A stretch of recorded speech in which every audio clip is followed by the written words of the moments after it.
Welcome to Ghost Education 101, where curiosity meets experience and the doors to the entire paranormal landscape are finally open. Hosted by Dr. Heather Leigh and Dr. Tiffany Frazier, this series is built for everyone who wants to understand the unexplained the right way. Whether you're just stepping into the unknown or you've been investigating for years, this is the place where you can sharpen your approach, deepen your understanding, and cut through the misconceptions that have overrun this field for far too long. Each episode walks you through the full spectrum of paranormal activity. Classic hauntings, intelligent spirits, cryptids, elemental beings, poltergeist phenomena, and the modern challenges investigators face today. We break it all down. The science, the method, and the mystery,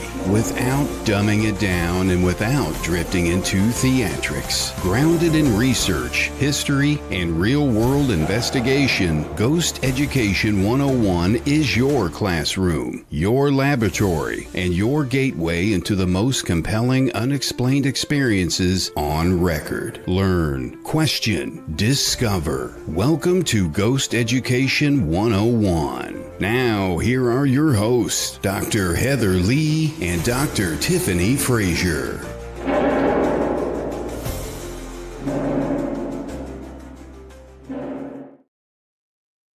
Hello, hello. How's everyone doing tonight? Good evening. I'm okay. How are you?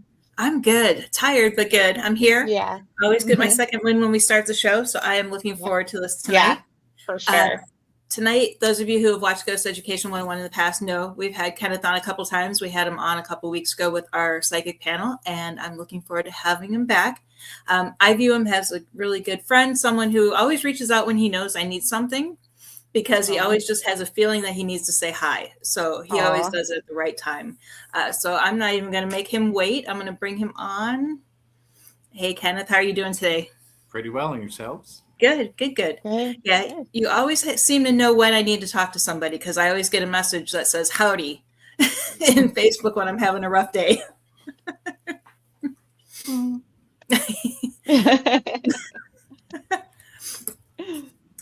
So, I mean, I know we have a lot to talk about because you have a lot on your plate. I thought I had a lot going on my plate, but you tend to have a lot going on. So one thing I do want to dive into is one thing I like to ask a lot of our guests to start off with is kind of how you got into the paranormal field and kind of like why you do what you do. Well, I got into the paranormal field because growing up, I'm in a very old town in the Old South, so to speak. And literally, if you go uptown, it's one of the few towns that was not burned in South Carolina during Sherman's March. We were actually saved because the rivers flooded. But you know, growing up, we have so many spirits here and so much history.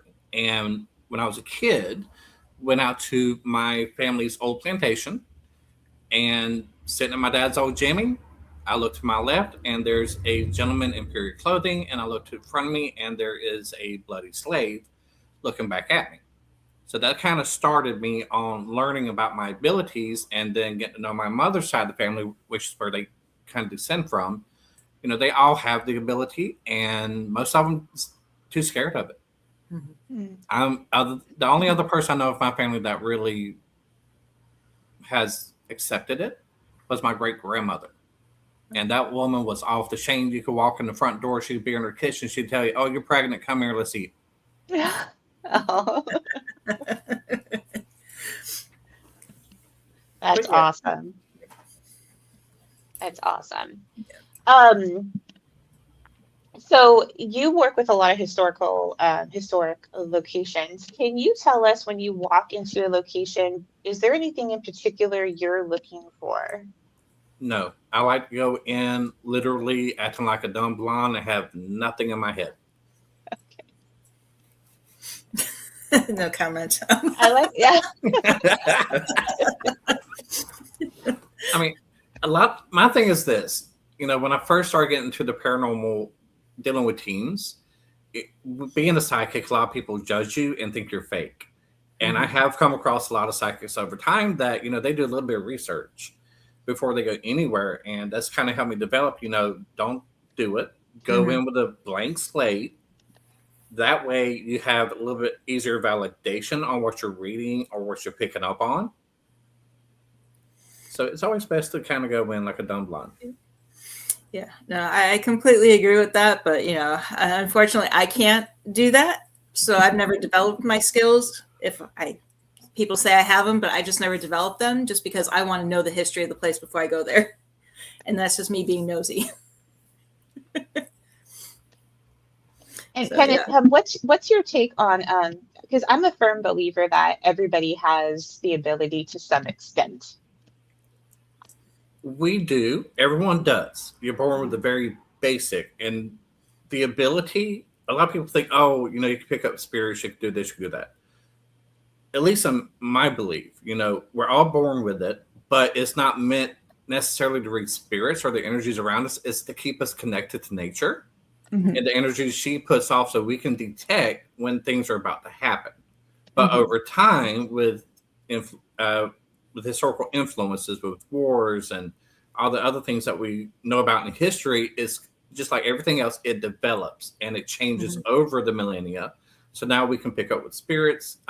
Like when COVID happened, there was a group of us that were like contacting each other a few months ahead, said something's coming up, portals are opening, spirits are making way, they're leaving the areas, different from all around the world.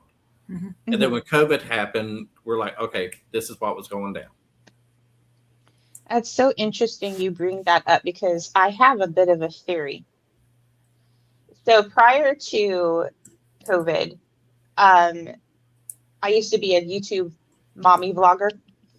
And there was this kind of explosion of, well, it was on just, popular TV too, but like of preppers and all of that. And everybody talking about, something's going to happen at some point. So, prep and be prepared. So, I was aware of all the talk in the community.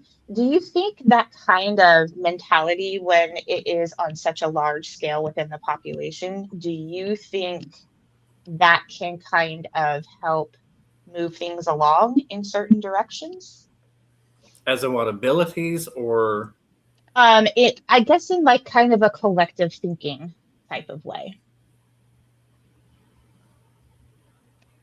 It does form mass hysteria, but on the psychic level, no. Okay. And going back to when you enter a place, so when you go in with your blonde wig on and your empty mind, I guess I know when I go into locations, I can, the minute I step over that threshold, I either know something's there or no, I don't want to be in that house. I mean, house hunting with me is a pain in the ass because I walk into a home and I'm like, nope, and I leave. It's like I don't even look at the rest of the house. I just know. What kind of signs do you get? Do you get them far before you get there? Do you get visions like the night before you plan on investigating somewhere? It depends on the location. I have had cases where I had visions a month or so before I even went on location. And then there's a local cemetery that a lot of people couldn't enter and the groundskeepers couldn't enter to take care of because they were being attacked by stuff outside the fences. So a group of my friends said, hey, we're going to take you to an undisclosed location, just test your abilities. And on the way there, I had to pull over and call them because they were coming for me and I was like 6 miles away from the cemetery. So it just depends on location. Okay. Yeah, I can see you being the type, if we say we're going to pick you up, but you're meeting us somewhere, you'll just show up at the location. I found it. I don't do that no more. I'm getting too old to drive. Well, yeah. And I think one time you told me that the spirits like to tag along with you in the car.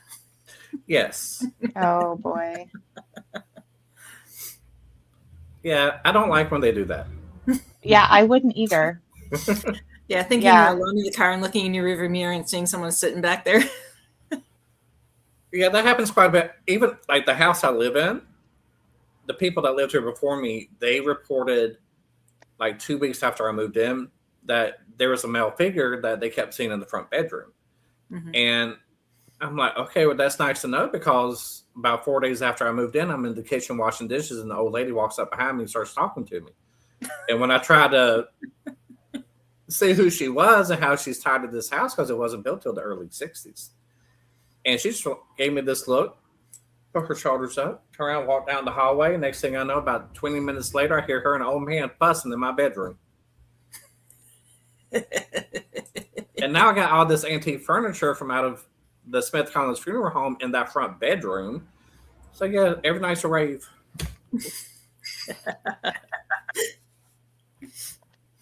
His life is Ghosts, that TV show. Yeah, that's what it's sounding like. It's definitely sounding like it. That's awesome. I love that show. I've had an ex of mine. I had to do something. I laid my cell phone down anywhere in the house and go outside of my vehicle or whatever and come back in. And he's having a full conversation thinking it's me. And I'm like, dude, I was outside and nowhere near my phone. So who are you talking to? He's like, I don't know, but it sounded like you. And about that, you could hear, because I always speak on speakerphone, someone laughing in the background. I'm like, oh, they were effing with you. Come on. Oh my gosh. You definitely need someone who understands. That's awesome. Do you think so? I don't know. This is kind of a tough question, and I've asked it, I think, one other time with somebody, and they weren't really sure. But do you think at any time in the future, psychic impressions would be and perhaps should be used as data? No. No. Okay. Why? Because the whole basis of the ability is energy manipulation. Mm-hmm. And there's no set. So the only way it could become data is if you have it set at one level all the time. And in order for us to do what we do, we have to fluctuate consistently. I see. The easiest way to think about it is you learn about the aura of the body, all the different layers of it. So that's essentially part of the ability. We're manipulating and going through those different layers because each one responds to a different energy level. And then we pull the information we're provided, or either audibly or in our minds, and then that's how we can tell you what we're seeing, what we're feeling, whatever the information is we need to provide. Mm-hmm. Mm-hmm. Okay. And then one question I get asked a lot, and I try to ask anyone who I know can give a legitimate answer, because not always the right answer comes out. But if someone is looking to determine if a psychic is authentic, whether it's to help with an investigation or ask questions on something, what advice would you give them to determine if the feedback they're giving is true and not either made up or pre-researched? Well, as the home or property owner, do your own research. Go as far back as you can. That's one way to determine if they're going to actually ping. But even then, some stuff that we may pick up, you can't find records on. It's stuff that was kept in family Bibles, or it was secrets that the paper was burned or whatever. And then most psychics I've dealt with that actually have true abilities, the minute they get out that car, they're already reading. They're already taking notes. They walk a property. They don't just go straight into the house. They walk the property, because your house can be 100 years old, but the property's been lived on for 400 years. So that walk around would tell them the time frames, what the people look like, potentially names, instances that went on the property before they even go in the house. Mm-hmm. Yep. So that's a good basis to start. If they're hitting stuff that way, then you've probably got someone that's got a little bit good. But at the same time, if they don't do that and they come into your home and they're spitting facts like what you researched, to me they're fake. Yep. Yeah. Yeah.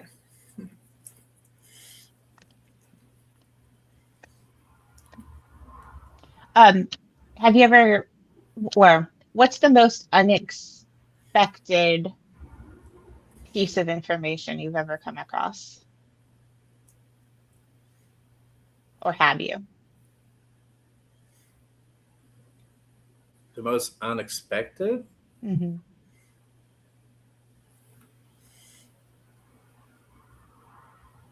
Ooh, Lord, that's a wide file. Or something, I mean, like Miscarriage. something that just doesn't necessarily have to be scary or anything, but like just something that completely surprised you and you just were not expecting it. Miscarriages. Uh, Those I don't get told. I feel them. mm. Oh, So I'm probably one of the few men on earth that know what a miscarriage feels like. Oh, yeah. I hate those. If I feel those, I'll exit a room in a heartbeat. mm-hmm. It'd be interesting to watch you though go through one. Uh-uh. So the fact that you pick up on that, I want to say it was you, and I hope it was you, because if not, I'm just going to completely make a total ass of myself. But wasn't there a time that you were working as a death doula? Yes. Okay. Can you kind of explain that to those who might not know what that is? Okay, so death doula has two jobs. Nowadays, more nurses do the death doula part, but they only do one side of it. They don't do both. The first part is actually when someone is doing what's called a living death. So they know they're dying, their body's slowly in the process. So we meet with them, we help take care of them. We work on a food intake, so what can actually help them.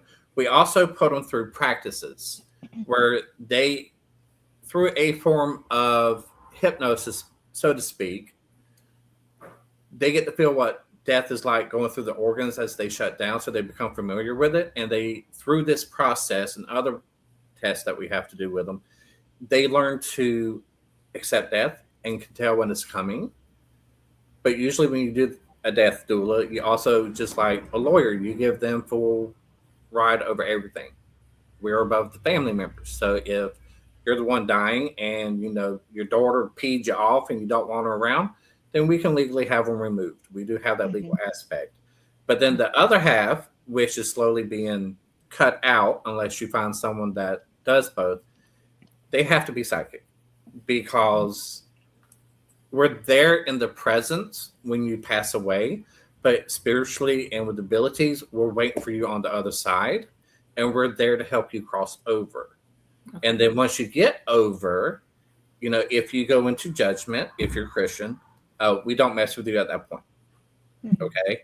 But if you refuse and you want to stay in God's waiting room, then we can counsel you more with our abilities to get you to accept the death and accept that you have crossed over and not to fear what may be over there. It gets you to walk into the light. But if you're not Christian, then have fun. That's a totally different landscape. Okay. And is that anything that you're continuing to do, or is that something that had to take the axe because of all your other projects? I don't do the physical part no more. I do the spiritual, but only if asked. Okay.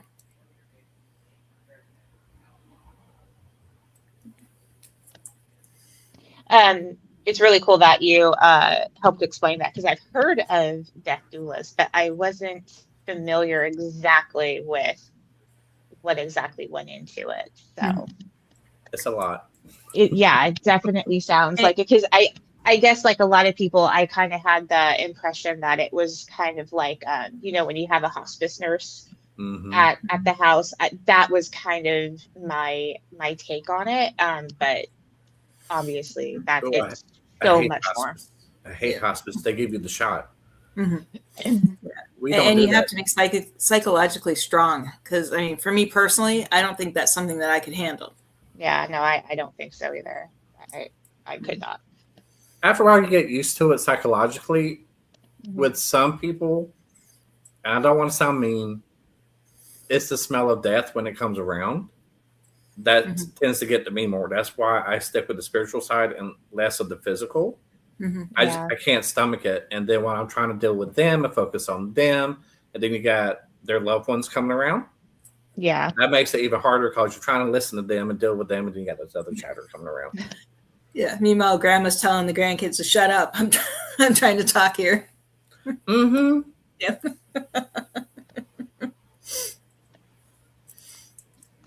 Okay.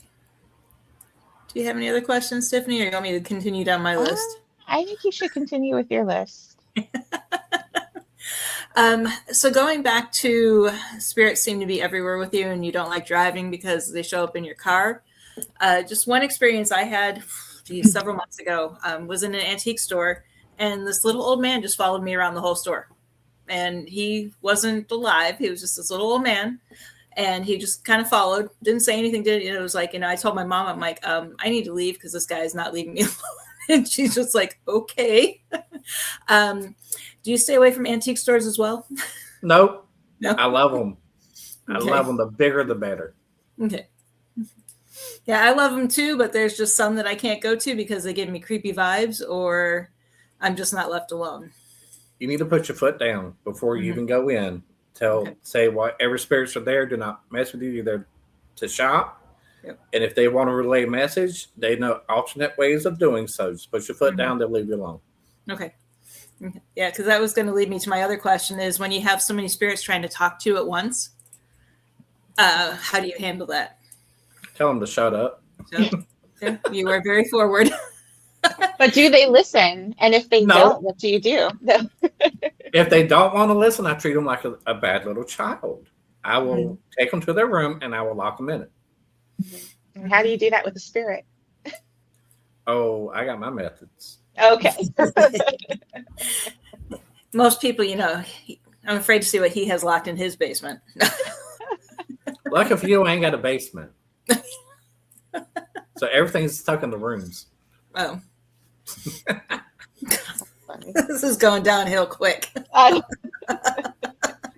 You should come visit, Heather. I got a mirror you might like. It's from the 1700s. So I need to. I need to get back into it. Lately, with work and everything going on, the only time I do anything spooky is this show and the books I'm writing.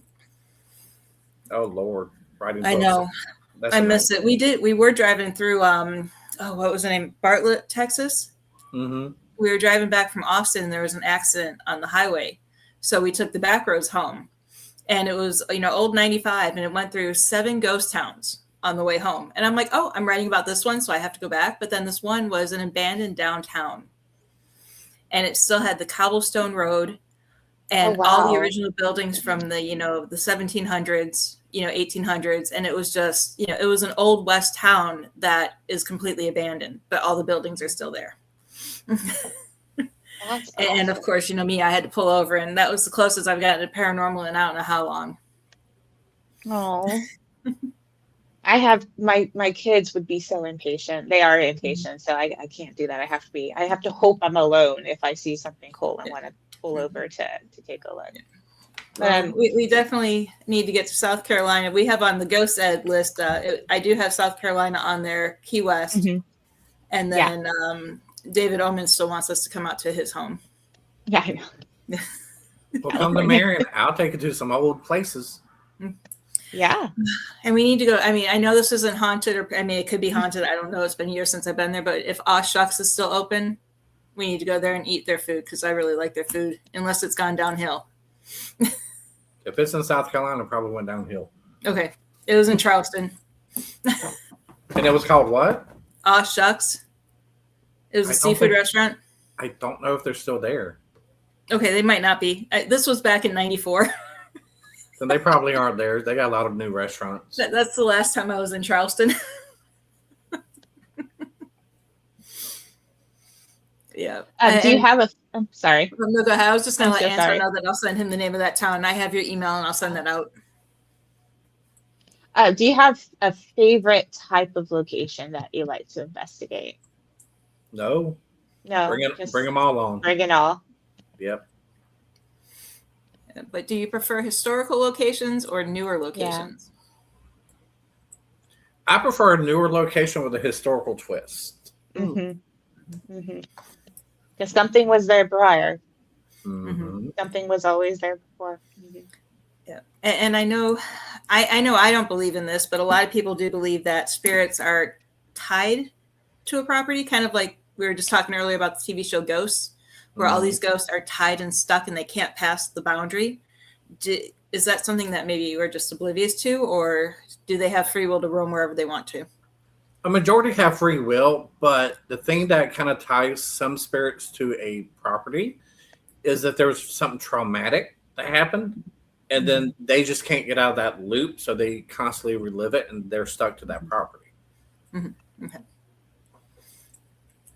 Do you ever do any kind of spirit counseling to help them understand that they don't have to be stuck in that loop, that it is just their... Well, Um, if I'm working a case, mhm. usually I can start it, but I cannot finish it because it's like counseling a living person. Yeah. They've got to go through every single mindscape. They got to go through every emotion, every trauma. And with some spirits, especially if you got one of those, 200 or 300 years old, if not older, that's a lot that they had to go through in their life. And you can't stay forever and investigate, unfortunately. Yeah. So it's not like what we see on TV where people go in and they talk to a spirit and the spirit's like, oh, yeah, you're right. And then they are able to cross over. It typically doesn't happen that quickly. No. Okay. Those would be the frauds. Yeah. Either that or TV edited it too well. Right. Yeah. Like 3 weeks worth of stuff down to 10 minutes. Yep. Yeah. And have you ever had a spirit come to you? I'm trying to think. For help in the aspect of to help with what their life was like when they were living, whether it was a murder, a mystery, or send a message. I mean, of course, I'm sure they come to you to send messages to loved ones, but does that seem to happen often, or are they just kind of there talking and just want to talk? Just want to talk. Just want to talk? Yep. Usually trying to tell me what to do and how to live my life, but yeah. Do they really? Yeah, some of them do. They're older than you and they have more experience and they know better. Yeah, but it's bad when the spirit was younger than you. They've just been dead a lot longer. They're just, like I said, they're just watching out for you. And, that's any new person you bring into your life. They're probably like, you know what? We don't like that person. We're going to make them go. Well, I think it's happened. it was, but now they've just, the ones that are constantly around me, Mm-hmm. I just kind of said, you know what, do your own thing. Mm-hmm. Now they've done something different. Instead of just effing with people, they literally make it where we cannot communicate. Mm-hmm. So, like with my ex, when he was being a butt, if he was trying to call me, I wouldn't get the calls. If he tried to text me, I wouldn't get no texts. Mm-hmm. Or, another past relationship, whenever he'd come over, he'd start being a butthole, and then he would sit down and just go into a daze like he was on drugs, and he wasn't. They were effing with him. That's their way of telling me, get the heck out. So this is going to take a dark turn, and I'm sorry, but I just got to know, are there any spirits that you have a romantic connection with? No. Okay. If they want that, they can wait till I'm dead, and then we can talk about it. Okay. Are there any that are waiting for you to die? All of them. Oh. He needs to die so he can be my best friend. No, they won't like me when I die. I know what's happening to me already. Yeah, I don't know if I can handle that, knowing that information. It's not that bad. I can make some Bible thumpers mad. That's what I know. Yeah. We have a lot out here because there's a group that they're about 3 hours. I forgot what town they're in, but they're about 3 hours away, and they host monthly markets, and they're called the Polk County Pagan Market. Mm-hmm. And every time, and they legally rent from the city the park, and they have their, thumpers out on the just outside the gates, trying to discourage people from going in. Mm-hmm. And they've even written songs. If you look them up on Spotify, they've written songs about it. Ooh. Yeah, they're all over the place here.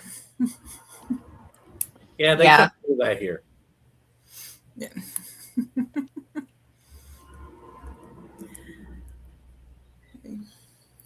And I'm sorry, I'm going through my questions real quick, and I think I've gotten most of them.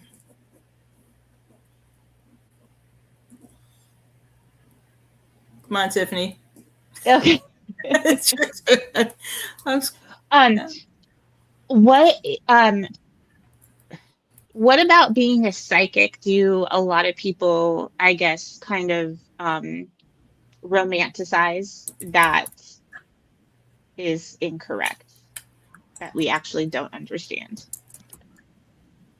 That every single one of us, when we meet someone, that we can pull your loved ones to you and give a message. No, it don't work that way. Yeah. It really don't. Mm-hmm. Mm-hmm. If someone wants to give a message, they'll tell us. But if someone truly has abilities and they truly accept them and they want to learn, it's a thing of respect that we don't approach you. It's best for spirit to give you a reason to come to us. Right. Yeah. Yeah. And do you believe that spirits, because I think for a lot of people, and I believe this personally, I believe that spirits can, once they cross over, they can come back and they can visit. But I know for a lot of people, it's like, once you're gone, or once you're gone, you should be gone. But it doesn't really, if you're a believer in free will, that doesn't make a lot of sense in my mind. What's your take on that? This is one of the few times that science backs the abilities. You know, it takes electrical impulses for the body to work on a daily basis. When we die, that electrical energy is kind of put into the atmosphere. Energy cannot dissipate fully. It has to be changed somehow. So if you think of the soul as being an energy form, so when you pass away, it's just going to change over. So you can come back, you can cross over, you can do whatever you want. It's, you know, like you said, free will. But energy is always there. We are never gotten rid of. Right. Yeah, and I found the one question that I was looking for is, do you use, when you do your historical work, whether it's restoring a property, planning a guided tour or a haunted tour or anything like that, do you get your information on how to do all that through research, or do you rely on the spirits to tell you, no, the couch was over there. No, this was, this happened at this corner. This happened in this building. Well, if I'm doing a tour of a building, I let spirit tell me whatever they want me to know. But if it's of a town, then I will, before I do any research myself, I walk around the town, I mark where I am on a map, take notes on what I'm shown or what I'm told. And then once, I can walk around the town and I stop getting information, then I start doing the research, start digging to confirm everything that I've been shown or told. Okay. And then as long as I can confirm it and have the physical evidence, then it goes on the tours and I tell people about. Okay. And have the spirits ever lied to you intentionally? Yes. It's another one of those situations where I always tell people, it's like, just because somebody becomes a spirit doesn't mean they change. They're still the same personality they were in life. So sense of humor does exist on the other side. Oh yeah. Especially, and assholery. Yeah, I've been even uptown in the town I live in, and I'll be doing tours, and we have a house called the Gumboldt House. It's built in 1802. It's an old plantation. This town was built literally on a plantation. And when there's too many people going around his house and he don't like it, he will, especially if there are people, melanated people on the tour, he does use a certain derogatory term. And if I don't get away from the house, he does come for me and he gets in my ear and screams it until the point I'd have to tell people, I'm sorry, but this is what's about to come out of my mouth and I don't mean it any harm. But to get the spirit away from me, I have to say the word, and I'll say the word. But thankfully, at least with my tours, when you go to pay for one, you have to sign a little piece of paper, and on that piece of paper, it states you accept whatever may come out of my mouth if spirit approaches me. I will not be offended. Yeah. So going a little bit on the scientific side of things, you had mentioned a little bit that science really can't 100% prove what's going on with psychics. But what do you think, scientifically speaking, if anything, is happening and allowing psychics to have their abilities? The only thing scientifically, at least in my mind, you can do CAT scans while we're reading, while we're picking up stuff. You will see there's a change in the brain when we read certain parts of it. You can do energy tests. Look at the fluctuations of a normal person compared to us when we're reading. Everything changes. But the minute we lose connection, it goes straight back into being normal. Okay. Yeah, I need to. I had Jeff Mudgett on one of my shows a while ago, and he had a theory that he wants to test with the psychic, and I probably need to reach out to him again, and maybe we could use you. But he wants to go to that post office where the H.H. Holmes hotel was built, and he has a scientist who has a cap. So it's almost like an not EKG, but you know what I'm talking about, a cap that will read the brain waves while you're walking around the building. Oh, I could do better. I know there's a forest here where there's a lot of people that were murdered buried by a serial killer. Yeah, so maybe I'll at least find out, or we can do, that's an experiment that we can do, kind of see what's going on. We'll see. See, yeah. I just need to get out to your area. There's a lot here. I know. I miss that 1600s, area. So.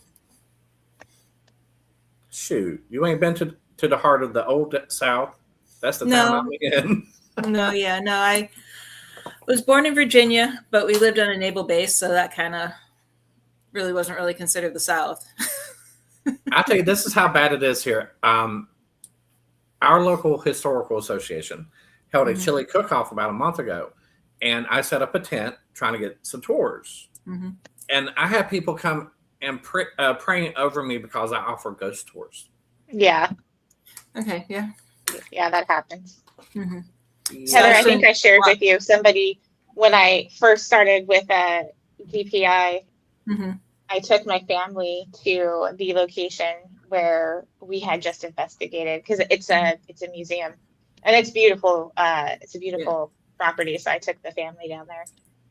And I ran into the lady who runs it, and she's like, "Oh, you came back and you brought the family." She was all excited.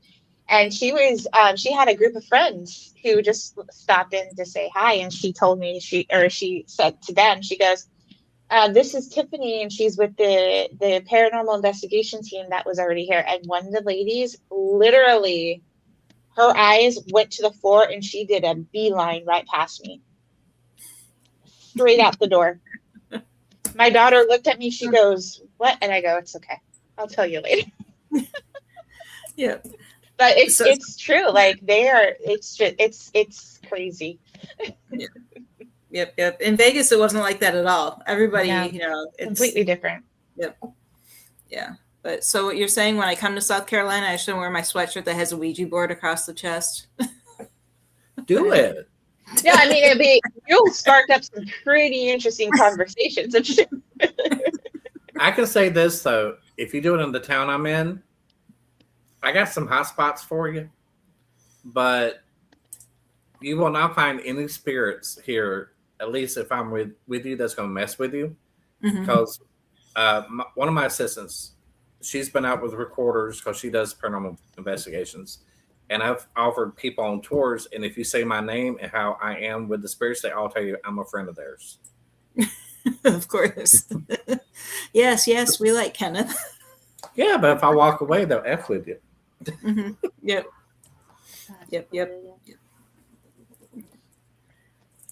Actually, that kind of brings up a question, since we're talking about the living who don't like the idea of the paranormal. Have you run into any spirits who don't like the fact that they're a spirit? Yes. Those are my favorite. Especially when they start talking about, you're going to have damnation. You're going to rot in hell. Yeah, come on, keep on lashing. I want to hear it. That's when you just light some sage and be like, yeah, whatever. That don't work. It only lasts for a few hours. It doesn't last. I think they like it.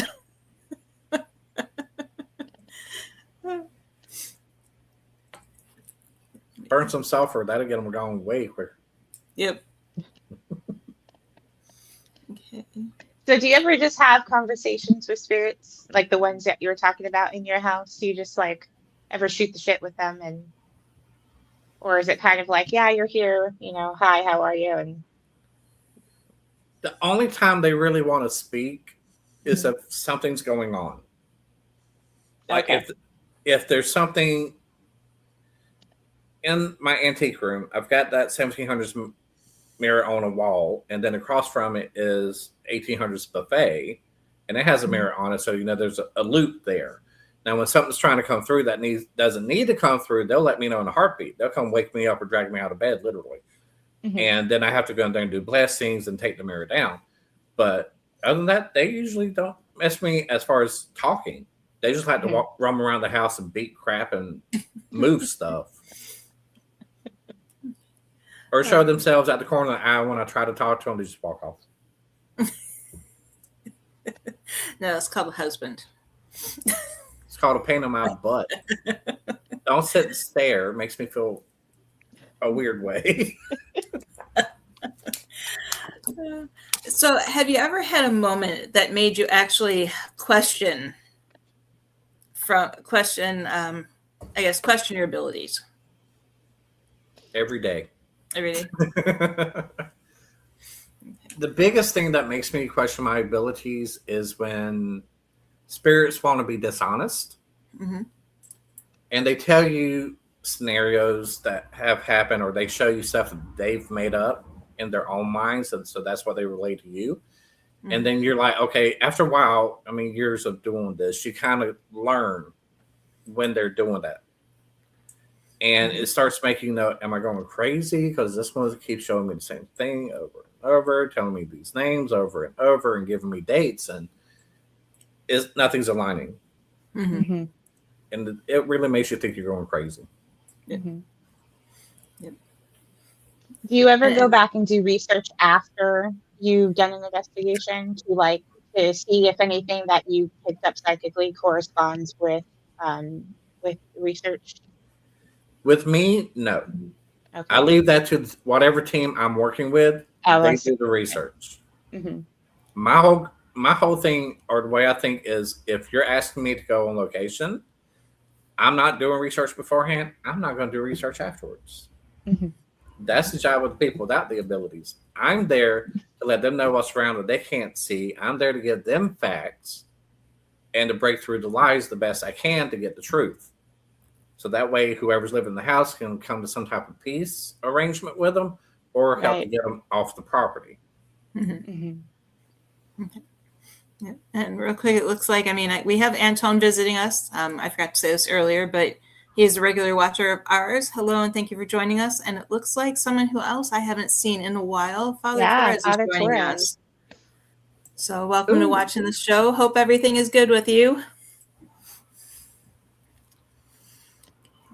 And then the question I have, if I had it on my screen, but there it is. So based on your experiences, and this, I don't know if a lot of people like this or not. Do you think that there are some psychics in the field that are not so much intentionally faking it, but are unintentionally faking it?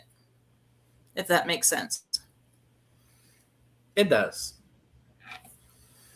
The psychics in the field that's doing that, to me at least, are self-promoters. Mm-hmm. They're not doing it to help people. They're not doing it to expand their abilities and to help spirit. They're doing it just for the show. Mm-hmm. So in my mind, even though they may have the ability and they may get some stuff right, to me, that's a charlatan. Yep. Okay. Mm-hmm. Okay, and then this kind of ties off on that one. Sorry, I typed my questions on another sheet. Have you ever felt pressured to perform? And I'll put perform in loose quotes. All the time from my friends. Call me up and say, what's going on with this person? I don't want to read people. It's 1 o'clock in the morning. But I do it. But yeah, it happens all the time. New drinking game. Kenneth is talking to a spirit again. Yeah. I can see you at a party. You wouldn't be interacting with any living there. You'd be the one off in another room chatting it up with, the former house owner or something like that. Oh no, when I go to parties, I like to sit there and be the quiet one that people think's crazy because I'm reading them all for filth and learning their little secrets. So if they want to be mean, I can announce it. That's great. Mm-hmm. If you could sit down with somebody from the past who's passed away, who would it be? Ooh. Only if I could understand them. I would actually like to talk to Ramses the Great. Oh. Why? I would love to know, for starters, how he could support an entire country and then all them kids he had. And how after he passed, Egypt went whoop. Mm-hmm. And I would love to know if there's actually a hidden library near the Great Pyramid. Find where it's at. Yeah. Heck yes. Now, if you were able to find it, would you keep it to yourself or would you let others know? The thing is this. The way Egypt's archaeological society, their department for that, handles stuff, if I were to find it, they would make me sign an NDA. Mm-hmm. Yeah. And I couldn't ever announce it until they did their archaeology and proved if that's what it was. Mm-hmm. So you may not hear for a decade or so. Yeah. Yeah. So stick around because you want to know that answer if you do find it. Oh yeah, I would love to go to Egypt, just walk in the Great Pyramid and be like, who am I going to talk to? Yeah. My dad did that back when he was in the Navy, but not for the same reason. Okay, so I think I know the answer to this one, but I just want to kind of make sure, just in case there is something more to what psychics are experiencing, or even spirits, what we experience when we communicate to spirits. Do you think that when we interact with something paranormal, whether it's psychic or just a regular investigation, do you think it is spirits of those who have passed, or could it be something else or greater that we don't understand yet? It could be something else. Okay. My thing with the spirit world, and it's one of the things, like if I'm starting to connect, I really don't like people talking. I don't want you around me. Mm-hmm. Is because there are things that's on that side that has never been born. It's never walked this earth. And because of that, it has spent centuries or a millennia building energy. And, if there's a certain spirit you're used to talking to or trying to get in contact with because you dealt with them in life, they learn how to make themselves look and sound just like that person. Mm-hmm. They become a mimic. And they're very good at it. Mm-hmm. And because of that, does the work that you do ever scare you? It does every once in a blue moon. Okay. Because once you figure out that it's not that entity you're trying to connect with, some of them tend to F with you for a little while. They'll follow you home, go to work with you, and really mess with you when you're trying to sleep. Yeah. Anton has a quick question for you. In your experience, do you have any thoughts on what spiritual energy components are? You already talked about the law of conservation of energy.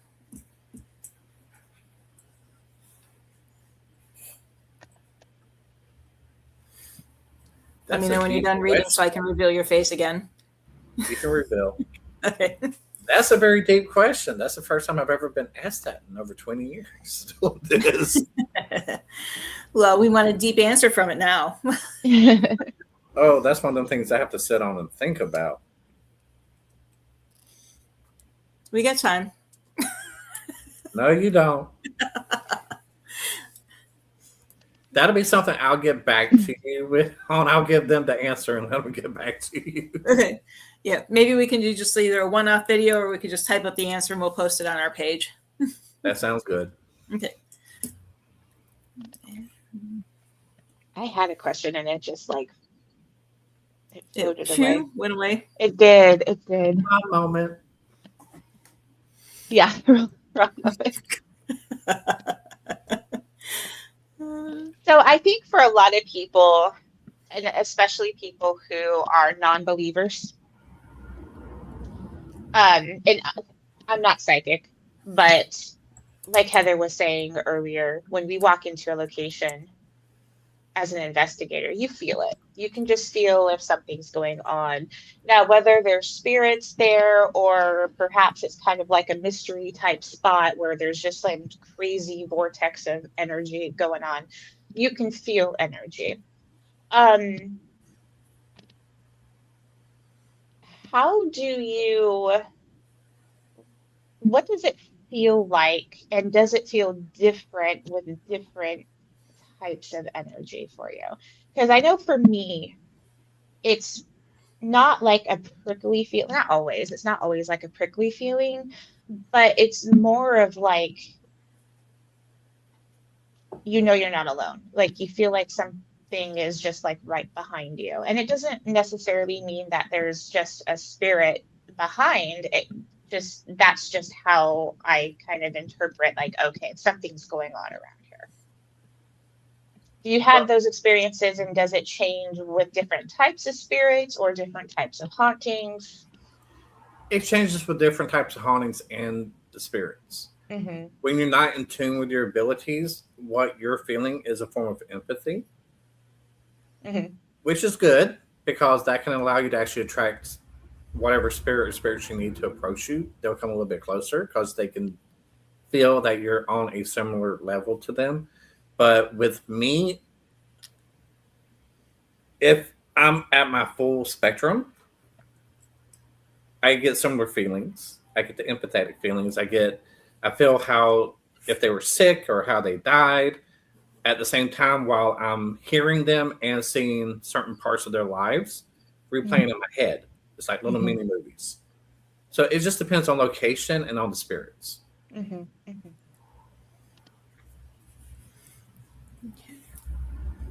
And one question that I have is how has your abilities over the past years, or ever since you started experiencing them, how has that changed how you view reality?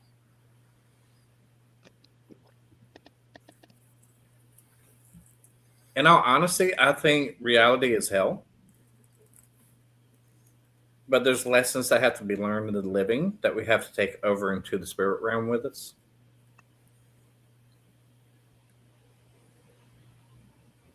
But at the same time, when we pass away, you know, if we're happy when we're in the end of days, or we get mad, that energy that we have at that moment, that's where we get stuck when we cross over. So you might be thinking, you know what, F this and F that. And, I'm going to see my mama, my grandmama, my granddaddy, whoever. And when you cross over, you don't get to see them. Not until your spirit heals, and then you can elevate. And then when you get elevated high enough, you can be on the same level as them and you get to spend time with them. But the good thing with that is every time you heal and you level up, so to speak, you can still interact with any energies that's below you. Okay. But there is one level you can't interact with no more. When you get to the highest level, what some would say like the God level or the heaven level, the only way you can interact is through smells. Or through a dream if you can get in there good enough. But other than that, you can't deal with nothing. So that makes me ask a question is, do spirits sleep like we do and dream, or are they just always awake? They're always awake. Oh, that would suck. Sorry, I like my sleep. Okay, so I love my sleep. here's the thing. When you get stronger in the spirit world, you can actually, and this one times I'll say Hollywood's got it correct to a degree. Like in the movie Insidious, spirits have a different room that they stay in or whatever. You can't create scenarios like that if you're strong enough spiritually. Okay. But that can take many years, if not decades. But you can't do that. Otherwise, you're in emptiness. Unless you elevate high enough and then you get to the higher one. But I can make a Torres kind of mad if I went into too deep of what I've seen. So here's a question for you. Watching, but Yeah. Here's a question then. Can spirits call on their spirit guides? Can they still call on God? Can they ask for help so that they can?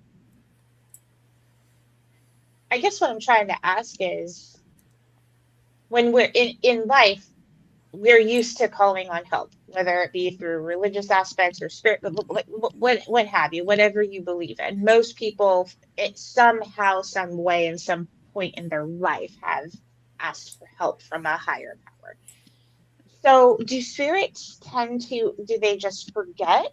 Do they get stuck, like you were saying, stuck in that moment where they're not able to, where their consciousness isn't able to think that far ahead? Like, oh, wait a minute, like I still have thoughts, I can ask for help. Like, can they help themselves?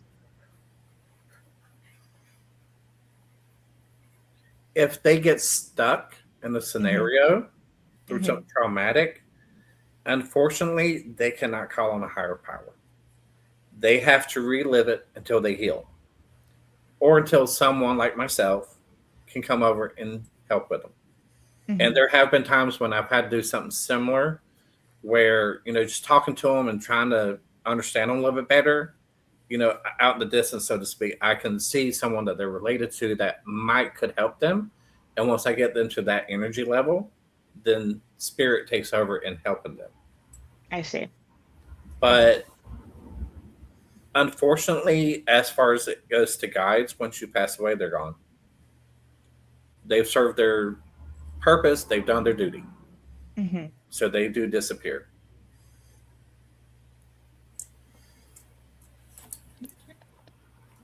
And when you talk to spirits, or when they talk to you, how do you hear them? Is it almost like you're hearing is it internal, like a thought, or are you actually audibly hearing them? Both. Certain locations, you can hear them physically speaking. Everyone in the room can, but usually it's in small bursts. They don't have enough energy to keep doing it. But a majority of the time it is in my head, like I'm talking to myself. But unfortunately, when they have the energy to do that, they like to yell. And it does give me a headache rather quickly. Invest in a lot of Tylenol. Buy some stock. Now, I'm not sure if you do or not, but for people who have psychic abilities, do you think if they, drink, I know it's always recommended that not to drink, not to do drugs or anything like that before you go on a paranormal investigation because it can cause harm. Do you think that any psychics who do that, does it increase their abilities or hinder them? Drinking hinders it. Okay. Depending upon the drug, it can enhance it. Okay. And this is not an endorsement for taking drugs. No. Out there so we don't get in trouble. It's not an endorsement for drugs, but if it's something natural, like ashwagandha, stuff like that, now that can open you up. Something that's natural on that level. But you have to be careful because some of those drugs also contain DMT, the God molecule, so you can do a reset and forget why you're even there. But certain natural drugs, holistic, can actually open you up more. Okay, kind of similar to how like the Native Americans used to do their stuff. Okay. And again, for anybody watching, this is not an endorsement for taking drugs. This is just a question. I can just see someone. Well, on Ghost, they said if I did. I know. Don't do it because some of the best plants that allow you to open up a lot more You Mhm. have to have someone that's skilled and has dealt with that particular type of strain for years, and they know how to deal with you in case you start running body temperatures of up to 106 and 107. So Mhm. Oh, boy. Yeah. Yeah. And Anton has another question. He wants to know if you're referring to levels as the frequency planes of existence. yes, Man of many words. if you want, I can pick the Bible apart for you. Psychics are in the Bible. She's known as the Witch of Endor. Mhm. Lesson for today is no. So I don't know if it's something you can answer because I know you have more insight into death than most people do. But what do you think is fundamentally misunderstood about the concept of death? That is painful. It's actually not painful. It's the process that's the pain part. Mhm. It's actually a very smooth transition, typically. Okay. But there are some cases where spirit can get partially stuck in a body, and that's a little bit more work. And at that point, it does become a little bit more painful for the spirit to get out of the body because then they start feeling the death. And then Mhm. when you're trying to counsel them, then you actually, if you're a feeler like me, you'll start feeling that same part. Mhm. But most time, shit, dying ain't painful. That would be so claustrophobic to be a spirit and feel stuck in a body. Oh, I'm sorry. That's already given me. I'd be like, no, I'm done. See ya. Yep. Well, back in the days, ritually, if someone was mean, when a person was dying, they got them buried, especially here in the Old South. They would bury them the minute they died, and then they would take train nails for the track nails Mhm. and do a little ritual, and they would actually bind the spirit into the body so it could Oh, not cross over. wow. Oh, Lord. Southerners are assholes. I'm sorry. Yeah. Hey, there's graveyards all over the South Carolina. You can go into it with a detector, and you'll find them in there, but you better not remove them. That's one angry spirit that's going to come running out of there. And it's coming for you. That's called wrong place, wrong time. Right. F around and find out. That's Sheriff Judd's comment. No. Okay. Any questions, or do you want me to continue down my list, Tiffany? I don't have any more. Okay, so I do want to touch on the historical stuff that you're doing in just a minute, but I do have one more question for someone who is either new, unaware, or just never was taught the proper ways of being a psychic. But what dangers do you think psychics can face, whether it's opening themselves up or just doing the work that they do? The biggest danger we have is getting stuck. Mhm. There are times when you start dealing with a spirit on this side, and for whatever reason, if you're meditating or you go to sleep, you do like an out of body experience and you go over into the realm of spirit, and then you try to get out and you can't get back out. Mm-hmm. So I've spoken over the years with a few people that they've come close with that's new to the ability. You have to be careful. Don't even do it. If you can do something like with me, if I don't want to deal with stuff at night, I play music while I'm sleeping because that keeps my brain active. Yeah, I watch TV all night long and it plays in the background all night.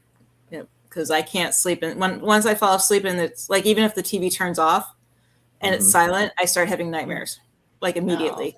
Mm-hmm. Yep. Yeah. I remember one night I had a dream that I was floating over my bed looking down. And it didn't feel like a dream. Yeah. Wow. Now, Yep. Did you see the gold string? No, but it freaked the crap out of me. I'm sure. Yeah, it would freak me out too. Yeah, because the only other time that I had that exact same feeling and same type of vision was when I was having my tracheotomy surgery when I was 6.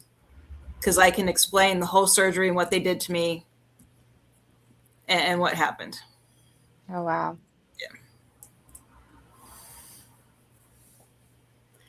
Yeah. So yeah, no, I don't like that feeling. So I'm happy in my, I guess my blonde wig, not knowing what's going. That's going to be our new term. Future shows from now on, we're just going to be like blonde hair and empty headed. That's. Oh my God, I'm making a meme with that. I'm sorry, Kenneth. Or if you get a guest that you in your mind think is kind of special, you can make a meme that says, just make a meme that says the mayonnaise ran down the wrong leg. Oh no, I'm not going to do that. No. No, we have all kinds of guests and we love them all, but yeah.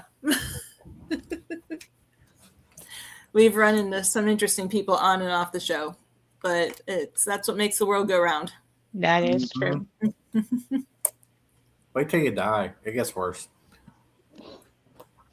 Thanks. Are you alive now or no? Yeah. Sometimes you make me wonder. So I know you do a lot of historical work. So what is your passion behind doing that? Is it to preserve the area for the spirits that are there? Is it just a interest and passion that you have, or another reason why you tend to do that? More or less, is to help the spirits that's here, especially in the town I'm in. There's been a lot of violence and a lot of murders. And some of them have been so bad that the federal government came in the 1800s and shut the whole town down with the military. And there's a lot of spirits that were roaming Main Street and messing with people. And unfortunately, the worst part of the area that was happening was around the courthouse. And it is the oldest continuously courthouse in the States. Is that old. And so through doing tours and doing other things, I'm picking up on stuff. I'm able to research and try to find out the truth. And when I can find a true connection, then I add it to the tours, and given names and given the confirmation of the events that's happening, it's helping the spirits and they are moving on. So it's just an extension of the abilities. Okay. Yep. And have you had any experiences or instances where you were able to correct what was once believed to be historical fact and change the perspective of what the town looks at? All the time.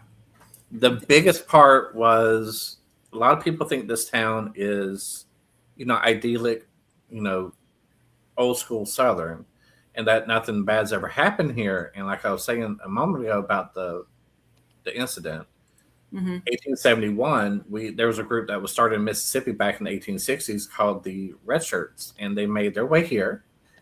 And it is very well known. They were old school Democratic Party, which is now the Republican Party.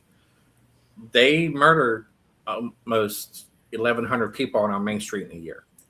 And they killed several military personnel as well. And me doing the research on them and trying to get some of the names, we used to have on our opera house, which was built in 1893, an orb that would actually go around the second level. But it's never had a wraparound porch or anything on it. And doing the research, I found out there was a old hotel that used to have a wraparound porch on the second level at the same height. And it was during when the military was here that someone was actually shot and killed on the porch. And that's what you're actually seeing is the orb from his light going around on the second building. But since I've started incorporating that story into the tours, you see it less often now. So is it because it doesn't want to be seen anymore, or is it fading away? It's fading. As the truth gets told and people are becoming aware of what actually happened with the true history of the town, a lot of things are starting to kind of fade away. They're getting their closure. Okay. And I'm assuming you assume that's a good thing, right? That the spirits are getting their closure? Okay. Very good thing. Good. And Anton has another quick question. Does spiritual contact conduct itself through a doorway between two planes or dimensions, including physical and mental communication? Yes. It can come to you mentally and physically all at one time. It's whatever the amount of energy the spirit has and how they want to communicate. And I guess let me look back on my list because we're going through these questions a lot quicker than I thought we would have. Okay. Have you ever had, I know you have said you have spirits in your house, but have you ever had anything follow you home or that has affected your daily life to where you just can't function on a particular day? Once. And that's from an old cemetery here called Old Neck. It's 4 parts to it, and each part is way older by at least 50 to 60 years than the previous one. And there's a dirt road that leads down to a river. And that was the first time I ever came in contact with a jinn. Okay. Oh. And for about a month after coming in contact, I dealt with it on the spiritual side of things. And every time I would close my eyes, even at work, I would see it. Okay. Okay. And that actually brings up another question that I didn't even think of until now. But have you ever experienced anything outside of spirits, such as cryptids, UFOs?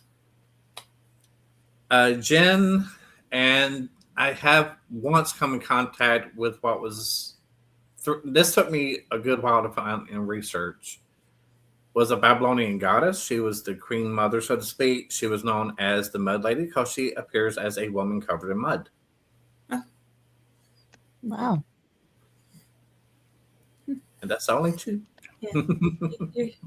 Your town sounds interesting. We need to get out there. We do, yeah.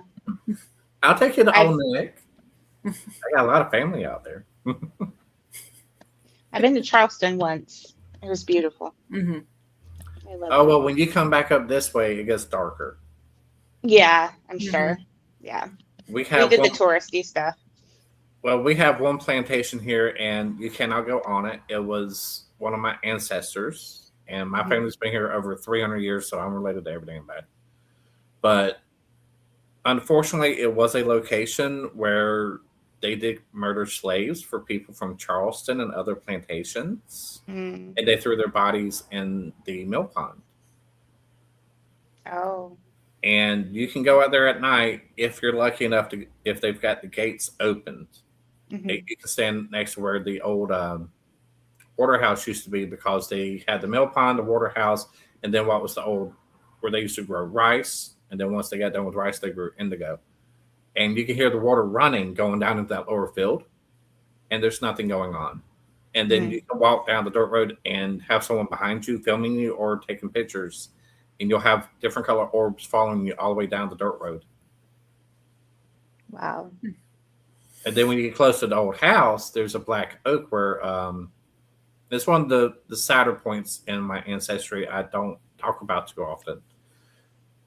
One of my ancestors fell in love with a slave and got pregnant. And when she gave birth, the father locked her away in her bedroom. She was boiled, and he buried the baby alive and put an oak sapling over it. So people do hear a baby crying out from near that oak. Wow. But I think it's important that we do talk about history. I think, and I know it's a very touchy subject for so many, not just the history of the South, but history in general. But you have to talk about it, because I think the worst thing you can do is just shove it under the rug and pretend like it never happened. You can't do that. It has to be spoken about, and you have to also give these spirits who are still earthbound, you have to give them a voice somehow. You have to tell their story. You have to tell the truth. And so I think what you're doing, and the reason why you're doing it, is fantastic.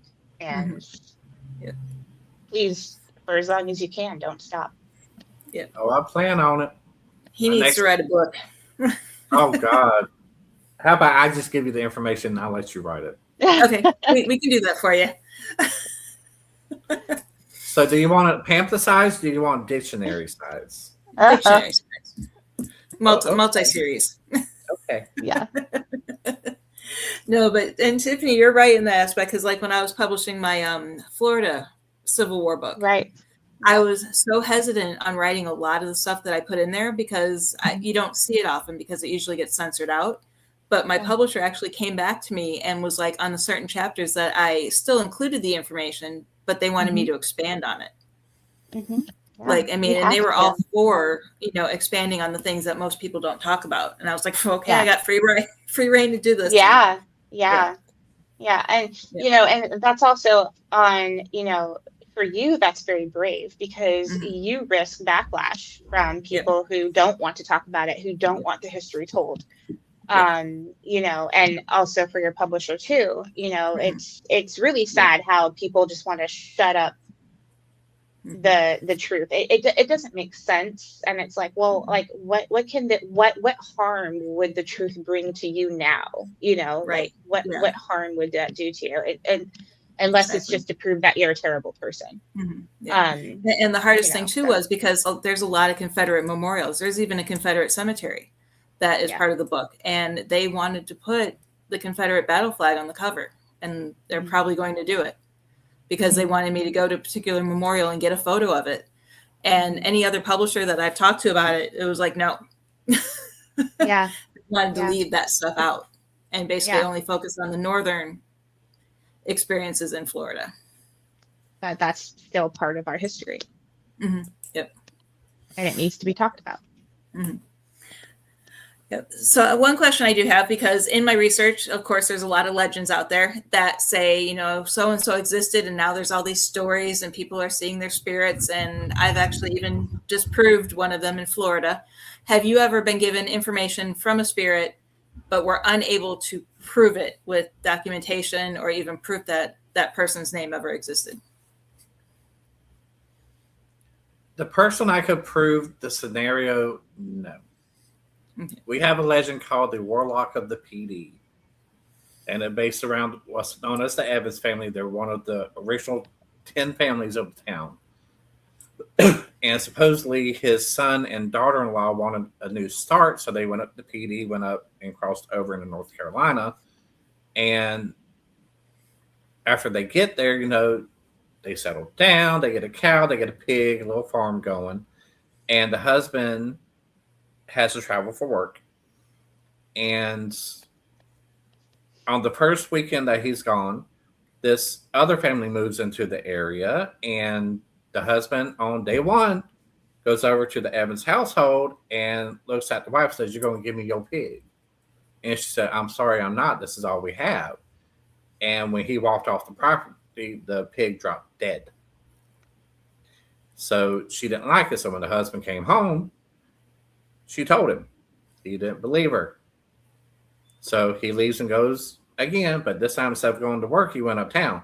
So he comes back in about 2 hours, and during that 2-hour frame, the same guy comes back. He says, I'm going to take your cow. And she said, "No, you're not." And before he could turn, the cow dropped dead. So when the husband gets home, he's got a dead cow laying in his yard, and he won't know what happened. So she told him. So at this point, it's 2 animals. It's all they had. And, back then that was expensive for them. Yep. And so, he's thinking about it. And this is one of the things where if you hear the legend, depending on the source, they don't tell you.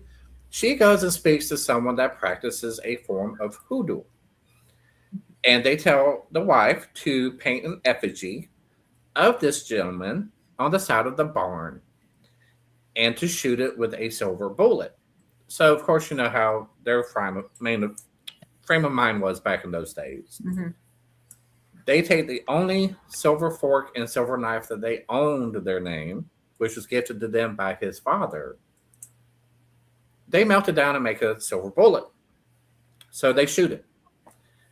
And shortly after doing it, they could hear the neighbor about half a mile screaming to the top of her lungs. So, of course, Miss Evans goes to be the good, godly Christian woman. And when she gets there, finds that the husband's in a lot of pain in the same area where she shot the effigy on the side of the barn. So she runs back and tells her husband everything. So they get talking about a few things, and she remembers, the effigy, there's a storm starting to roll in. So they say, we need to go get the effigy off the barn. Well, while they're walking out to the barn, lightning strikes and burns down the barn. So once again, Miss Evans and Mr. Evans now hear the wife crying and being hysterical.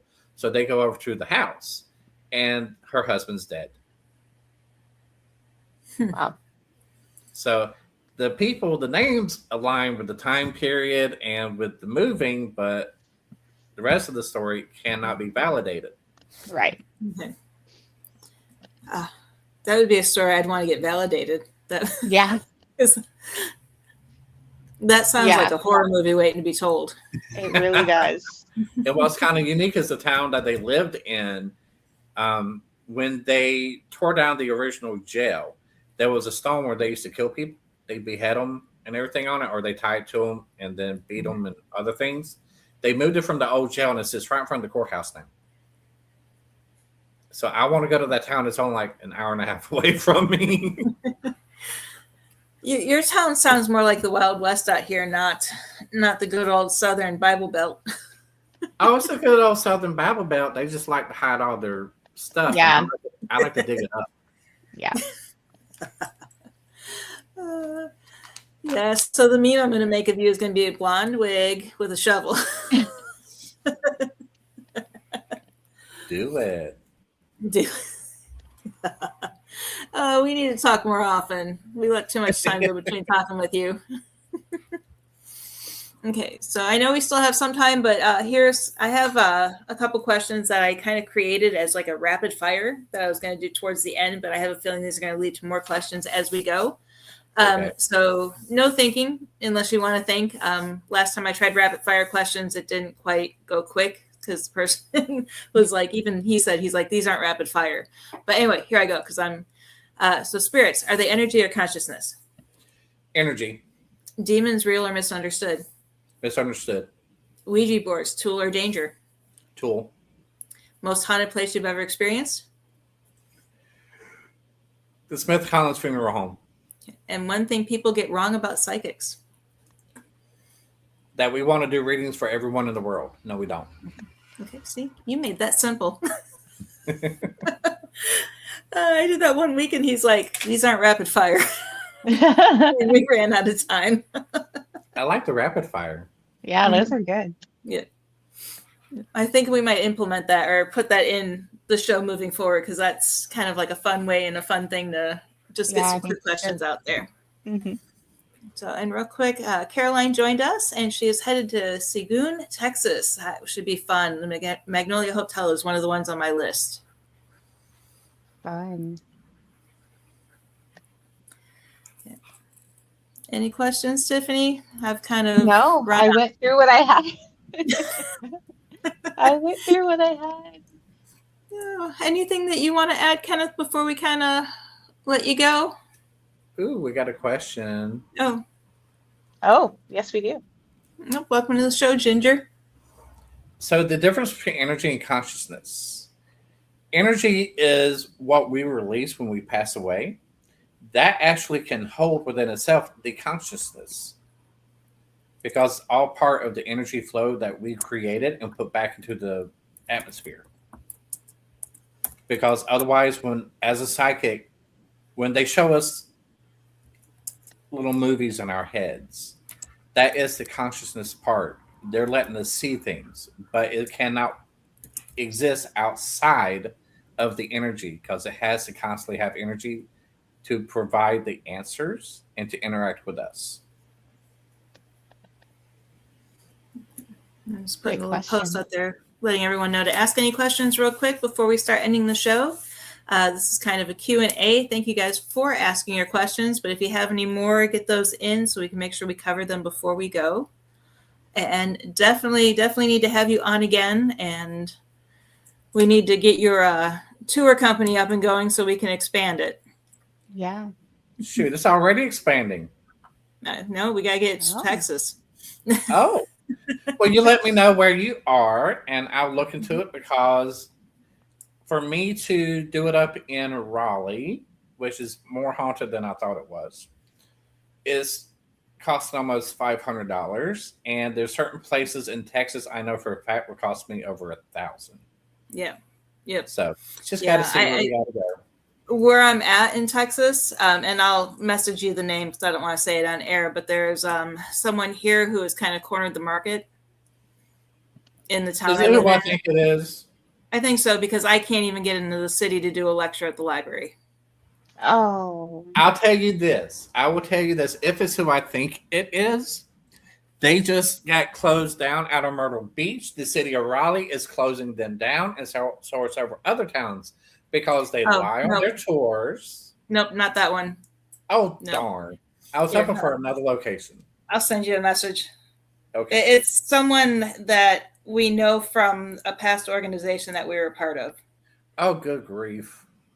We have another question here. Ooh, yes, we do. Has anyone done any experiments using things such as an EMF bump to see if it increases accuracy of psychic experiences? Yes. That has been done a few times by scientists studying the phenomena. Mm-hmm. They have even gone as far as putting psychics in a room next to another one that they actually put in I don't know the technical name of the machine, but it increases the amount of energy to the point that it would radiate through the walls just to see if they could expand and be more accurate. Wow. Yep. Okay. And I sent you that message on Facebook, so you have the name. Okay. So I'm assuming just because I've seen a lot of people post almost making fun of it about psychics wearing blindfolds at locations. I know my opinion of it, and I think you're on the same page I am. If you claim to be psychic and you got put on one of those, you're a charlatan. Mm-hmm. Because your ability is here, not with the eyes. Mm-hmm. Yep. That's what I kind of thought. I mean, I've seen people. I mean, I'm fine with watching people that they're not in tune too well with their abilities doing it. I'm fine with that. Mm-hmm. I'm fine with people that don't care about even abilities and they do it. Mm-hmm. That's awesome. That makes you focus with the mind's eye. But I like watching them act a fool, especially when they think they see something or hear something. Yeah. The only time I ever close my eyes is if I'm listening to audio because I want to take any visual distraction away. I get scared to close my eyes. I do sometimes in certain scenarios where I have to because I'm trying to tune in because I can see in my mind's eye that there's someone standing there, and I will close my eyes to try and see if maybe by doing so, it'll give them a sense that I'm not looking and bring them forward. And it's worked a few times, but most of the time, I'll keep my eyes open because I don't know what's going to come swinging from this direction or that direction. Yeah. And if you're walking around with your eyes closed or blindfold, even though my paranormal team is my family, I don't trust them enough to not let me trip over something. They would be like, "Oh, my bad." That's I'm You're just not paying attention. Like, right. Oh, she was right there. And Anton, I'll definitely be in touch with you because I do have some plans, hopefully local. Nothing major yet, but I am working on a few other things with. But yeah, we'll definitely get Kenneth out here, or at least his company out here, so we can do some type of tours. I know there's definitely a lot up in Waco, and that's where I work. It's about a 30 to 40 minute drive from here. Are you reading the name? Oh yes, I can outdo him. Come on. Okay. Let's do this. I think I'm still friends with him on Facebook, but we never talk. Yeah.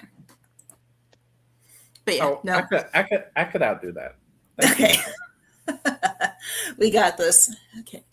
So last call for any questions. If anyone has anything you want to make sure we cover before we let you go. No. I got scared. You got scared. Your cat, something has your cat's attention. I've been watching, and he was just looking all over the room and then took off. And you're not alone, are you? No. No, I don't think he's ever alone in that house. She plays with unfortunately last year when I moved into this house, Mama cat gave birth up under the front porch, and two of the the baby's died. So Aw. when I open the porch, she'll walk out there to the area where they passed, and then she'll walk back in the house and she'll start doing that. So Mhm. I assume it's them. Oh, I know. My parents were lucky enough. They their cat that passed away in Florida followed them when they moved to Texas. So Well, if you ever get a black cat and it passes away, you can always do what the hoodoos do, and they boil it, and then the first bone that floats to the top, that's the magic bone in the cat. okay, yeah, it was a black cat, but they didn't boil it. Yeah. Oh, I got a tour that I'm working on right now, and I know it's going to be questionable. It's about the Gullah Geechee, because here you have what's called the Gullah Geechee corridor that goes from Florida all the way up. Well, the map doesn't fully represent where it goes, and the town I'm in is actually the very end of it. Okay. So the whole tour is based around that, and I do teach a lot of hoodoo in it. And when people get me mad while I'm trying to do stuff. Oh, yeah, and I do speak some Geechee, so hopefully people don't get mad when I start speaking it. You just gotta have the right people in your tour with you. We'll see. Yeah. I don't think the right people I would want to be on the tours anyway. True, We'll true. But and the thing too is you get a lot of people, even though you describe everything in full as to what to expect on the tour and what they're going to encounter and what they could encounter, you're still going to have those that be like, "Oh, I had no idea." Yeah. Oh yeah. Yeah. My favorite was always, "I'm a ghost. I had no idea I'd encounter one." I'm on a ghost tour. Yeah. I've been lucky so far on the ghost tours I've done. I would say maybe 9 instances that we actually ran across something. And 5 of those 9 were in the same location. Oh, wow. So I have to take you there when you come. Yep. Yeah, that, and I know I keep bringing this up, but I need to get back to Gettysburg one of these days too. Yeah. Something's calling me back. It's been my draw. So, but what sucks is growing up, my vacations were going to Florida, visiting family, and then driving up the East Coast, hitting all the historic sites. And it's one of those, I wish we had time to do that now as adults because I miss doing all of that. I thought about expanding my business and taking it into Gettysburg until I found one big old oopsie. In order to do any form of tour in that area, you actually have to be trained by the government, and it takes 8 years to do the training. Oh, wow. So any tour companies out there, mad respect. Yep. Yeah, they do require a lot. Yep. Okay. Ginger has a quick question, and then I have a quick question for Ginger. Kenneth, I live in Southern Nevada. Have you ever had any experiences there? In Nevada? I've never been there. Okay. And what part of Southern Nevada, Ginger? I lived in Henderson, just outside of Vegas for many years, and have had a lot of experiences out in Nevada. So I'll give her a moment to answer that. Yeah, we need to get you west. Yeah. Only if there's no civil war between the spirits here and the spirits there, we're good. Okay, that just depends. Oh, okay. Yeah, we lived in Henderson. We're the last exit on the highway before Boulder City, leaving Las Vegas. There is a lot in Boulder City. Yeah, I actually, one of my books touches on Boulder City quite a bit. So yeah, send me a message, go on Facebook and find me. You can Ghost Education 101, message us there, and I can reach out and share some of those experiences with you. I used to teach lectures. It was virtual lectures during COVID with the Las Vegas libraries and Henderson libraries on the different ghost towns and paranormal activity out in that area. Oh, I'm sorry to hear that, Ginger. Okay. Calico. Okay. Yep, I know that area. Okay. So anything else from Tiffany? Do you have anything else before we head on? I don't know. He Looks answered like everything I had. Kenneth is clicking away. Looks like we've lost him. No. No. But anyway, thank you. This has been a great conversation. Always love chatting with you.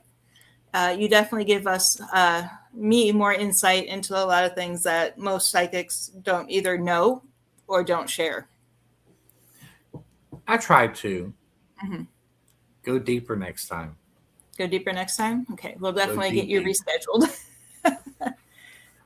Yeah, because I it's one of those, I always hate having repeat guests, but there's some repeat guests that you just got to have back. Yeah. Okay. So I guess one thing before we leave, I know you said you didn't have much going on right now, but any events or upcoming activities that you have that you want to make an announcement for? No. No? Okay. It's You're my simple. bedtime. Your bedtime, I can tell you. It says my dead time right now. Oh, your dead time. I thought, it's my bedtime. You did say you're an old man earlier, even though you're younger than I am. I don't go to bed till midnight. I wish I had that energy. Yeah. Oh, I don't, but I've been programmed like that since my college days, and it's never changed. So, Yep. Okay. Well, thank you again for joining us, everybody. Thank you to our amazing guests. As always, have fun talking to you. Make sure you guys follow us on Facebook at Ghost Education 101. You can catch the replay. You can also subscribe or follow us to make sure that you catch all of our upcoming shows and activities that are happening. Also watch the replay on Ghost Education 101 on YouTube. And then next week, join us as we have a special guest panel from the April Ghouls Paranormal Weekend in Key West coming up next year. I'm looking forward to this one because I'm not sure exactly which one of their panelists or the event guests that are going to be on the show. David hasn't told me, David hasn't told me yet, but we will make sure to have a lot of fun with that one because we're looking forward to that. Yeah, it's going to be a lot of fun. Other than that, you guys all have a great night, and we will see you next week. And thank you again, Kenneth. Bye, guys. thank you. Thanks, Ken.